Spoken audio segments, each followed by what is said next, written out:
भोला जी हमें बड़ा दानी पूजना करे गौरा रानी। भोला जी हमें बड़ा दानी पूजना करे गौरा रानी। पहिला पूजना करियो जटवा के करी ह, पहिला पूजना तू जटवा के करी ह। जहाँ बड़ी गंगा महारानी, जहाँ बड़ी गंगा महारानी पूजना करे गौरा रानी। जहाँ बड़ी गंगा महारानी पूजना करे गौरा रानी। शिव गुरु हैं बड़ा दानी पूजना तू कर गौरा रानी। शिव गुरु हैं बड़ा दानी पूजना करे गौरा रानी।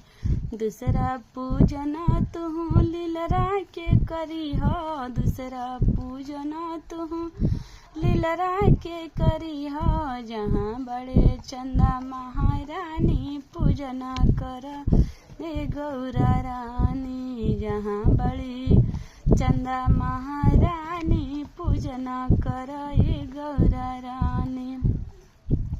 तीसरा पूजना तू गालवा के करी हो, तीसरा पूजना तू घेटिया के करी हो।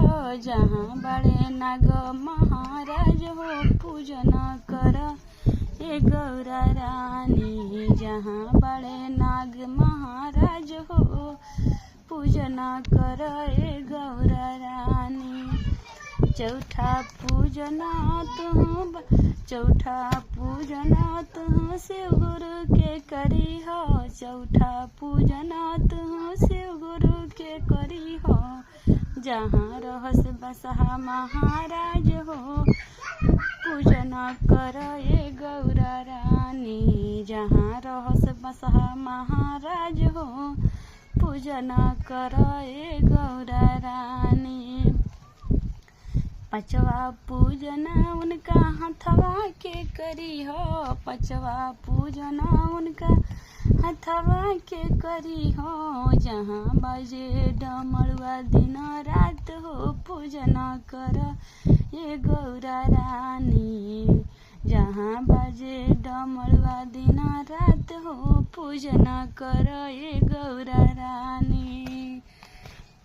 शिव गुरु हमें बड़ा दानी पूजना कर गौरा रानी। शिव गुरु हमें बड़ा दानी पूजना कर गौरा रानी।